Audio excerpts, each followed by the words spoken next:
بسم اللہ الرحمن الرحیم الحمدللہ رب العالمین والصلاة والسلام علی اشرف الانبیاء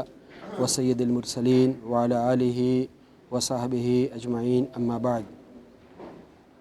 وقال اللہ تعالی اعوذ باللہ من الشیطان الرجیم یا ایہا الذین آمنوا ادخلوا فی السلم کافہ ولا تتبعوا خطوات الشیطان انہ لکم عدو مبین وقال اللہ عز وجل یا ایہا الذین آمنوا اتقوا اللہ حق تقاتہ ولا تموتن الا وانتم مسلمون۔ دینی بھائیو، آج جو پیر کا دن ہے، سوموار کا دن، رمضان مبارک کی 22 تاریخ ہے اور خیتان کی اس مسجد میں آپ سے مخاطب ہوں۔ 10 منٹ کی اس گفتگو میں آج میں ایک خاص پیغام، خاص میسیج آپ کو دینا چاہتا ہوں، اور میری دعا ہے اور آپ سے درخواست بھی کہ اسے زندگی کا ایک ٹاسک بنائیں، ایک وظیفہ بنائیں زندگی کا۔ اپنی زندگی میں بہت سارے کام کو ہم مرتے دم تک اپنی زندگی کا حصہ بنا کر کے رکھتے ہیں، تو آج کی اس خاص بات کو اپنی زندگی کا ہم حصہ بنائیں۔ میں یہ کہہ سکتا ہوں کہ آج کی گفتگو کا جو موضوع ہوگا، اس کا عنوان ہوگا، وہ ہے تقوی اور ہماری زندگی۔ اس سے بھی اور اگر کچھ واضح کروں تو یہ کہہ سکتا ہوں کہ ہم میں سے ہر آدمی کی حیثیت یا تو باپ کی ہے، ہمارے بچے ہیں، بیٹا ہے، بیٹیاں ہیں، یا پھر ہماری حیثیت بھائی کی ہے، ہماری بہنیں ہیں۔ عام طور پہ معاشرے میں آدمی کے پاس بیٹیاں ہیں، اس کی بہنیں ہیں۔ میں آج کی اس گفتگو کو مسلم معاشرے میں جو نکاح اور شادی کے تعلق سے غیر اسلامی، غیر شرعی، بالکل دوسری قوموں کی پیروی میں جو ایک طریقہ بنا لیا گیا ہے، میری مراد ہے شادی کے موقع سے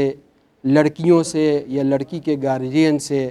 جو لین دین ہے، تلک ہے، جہیز ہے، مختلف جو اس کے طریقے ہیں۔ میں جب یہ بات کر رہا ہوں تو میری نظر میں ہندوستان کے تمام حصے ہیں، جنوب ساؤتھ سے لے کر کے نارتھ تک، اس تعلق سے پورے معاشرے کو، سوسائٹی کو اچھی طرح میں دیکھ رہا ہوں، اس لیے میں آپ سے یہ بات کہہ رہا ہوں۔ شادی کے تعلق سے ہمارے معاشرے میں جتنی خرابیاں ہیں، یہ خود ہم نے پیدا کیا ہوا ہے، اور اس کی وجہ سے جو معاشرتی اور سماجی برائیاں مسلم معاشرے میں اور لڑکیوں کے تعلق سے آئی ہیں، وہ آپ سے ڈھکی چھپی نہیں ہیں، اچھی طرح اس سے جانتے ہیں۔ آج مسلم لڑکیاں غیر قوم کے لڑکوں کے ساتھ بھاگ رہی ہیں یا شادی کرنے پہ مجبور ہیں۔ یہ حقیقت ہے، ہم اور آپ اس کا رونا روتے ہیں، لیکن اس کا علاج ہمارے ہاتھ میں ہے، ہمیں ہی کرنا ہوگا۔ میں نے اس لیے آپ سے کہا کہ اس 10 منٹ کی گفتگو میں خاص بات یہی ہے کہ اسے ہم اپنی زندگی کا ایک حصہ بنائیں، ایک ٹاسک بنائیں۔ ہم میں سے ہر آدمی، اس کی حیثیت بھائی کی ہو یا اس کی حیثیت باپ کی ہو، ہر بھائی، اس کی اپنی بہنیں بھی ہیں، پوری سماج کی جو لڑکیاں ہیں اس کی اپنی بہنیں ہیں، اور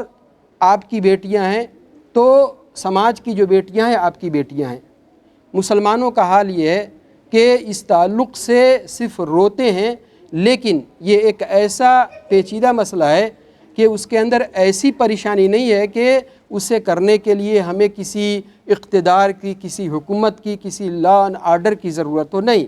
یہ مسلمان ہی خود کر سکتے ہیں، اور یہ ہر آدمی کی ضرورت ہے، ایک فطری ضرورت ہے۔ ابھی کچھ دن پہلے میں ایک کتاب دیکھ رہا تھا،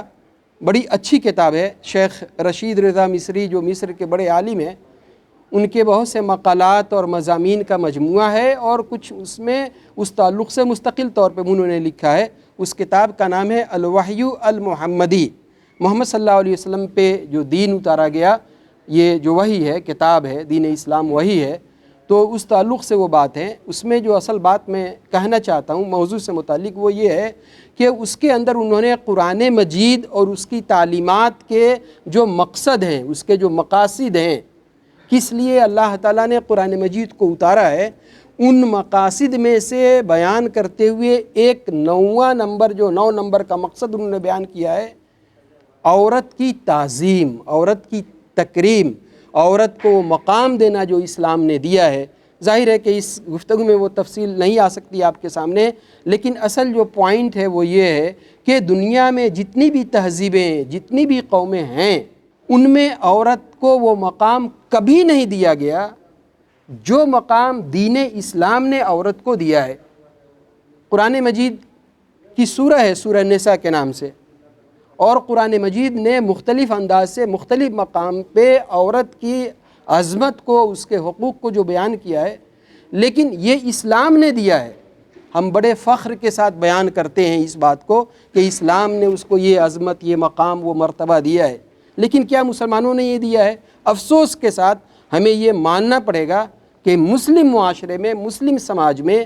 عورتوں کو، خاص طور سے جو لڑکیاں ہیں، شادی کے تعلق سے میں کہنا چاہتا ہوں کہ یہ ہر آدمی کی فطری ضرورت ہے، چاہے لڑکا ہو یا لڑکی ہو۔ ہر آدمی کے پاس لڑکے لڑکیاں دونوں ہی ہیں،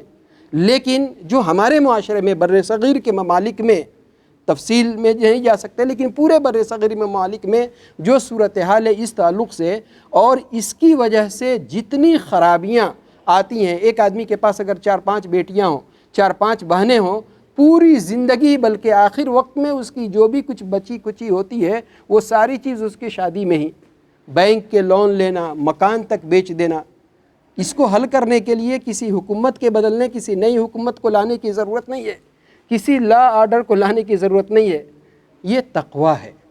تقویٰ کو کوئی ایسی چیز ہم سمجھتے ہیں کہ ایک رمضان میں آیا پھر دوسرے رمضان میں آئے گا۔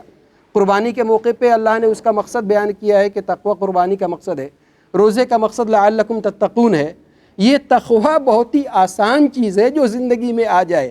تقویٰ کیا ہے؟ اس کو بہت آسان لفظ میں اگر کہا جائے تو تقویٰ یہ ہے کہ آدمی کو یہ احساس پیدا ہو جائے،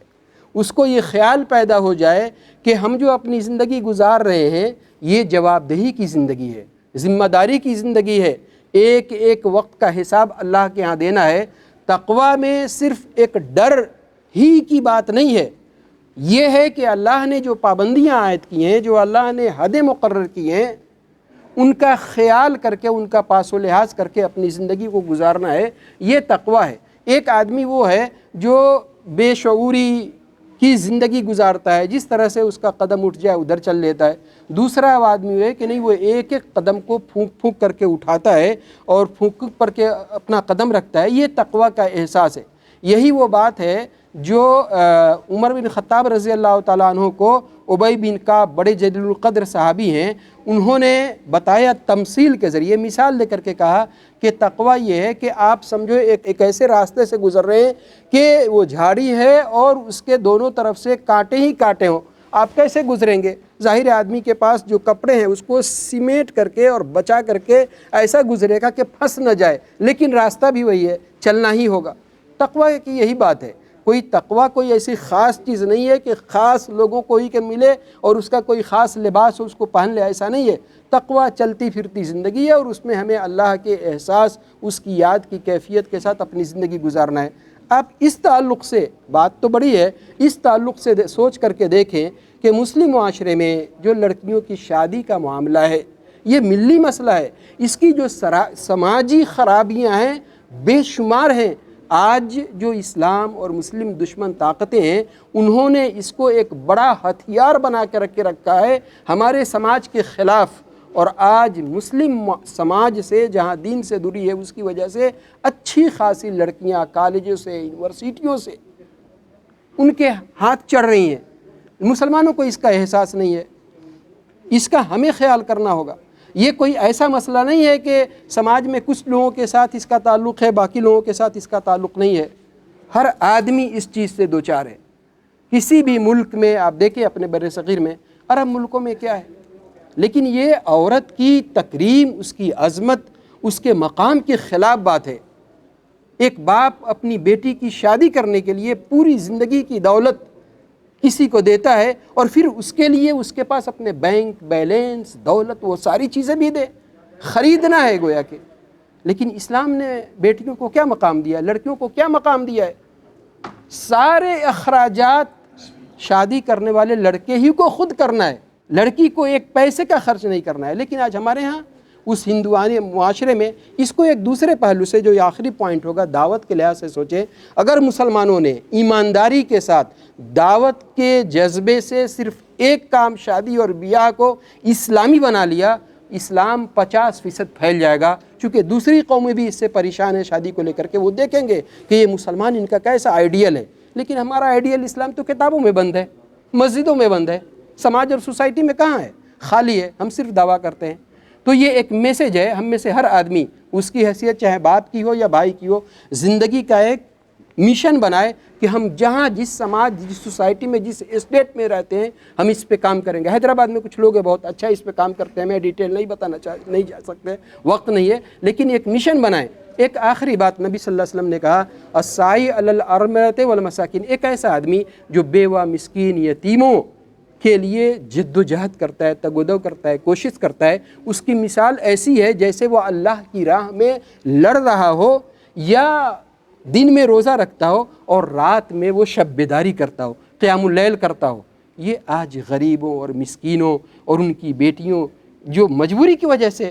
دوسری قوموں کے ہاتھ، نوجوانوں کو اس کے لیے آگے بڑھ کے کوشش کرنا چاہیے، محنت کرنا چاہیے، اس کو زندگی کا ایک مشن دعوت کے طور پہ بنانا چاہیے، تاکہ یہ نکاح کو جس طرح سے شریعت نے سب سے آسان بنایا ہے، آج مسلمانوں نے اس کو اتنا ہی زیادہ بھاری اور مشکل بنا دیا ہے۔ ہم اللہ تعالیٰ سے دعا کرتے ہیں کہ اللہ تعالیٰ ہمارے اندر یہ جذبہ دے کہ ہم اپنی زندگی کا ایک یہ ٹاسک، ایک مشن بنا لیں، یہ میسج رکھے اپنے ذہن میں کہ ہم جہاں بھی رہیں گے اس کے لیے کام کریں گے۔ وآخر دعوانا الحمدللہ رب العالمین۔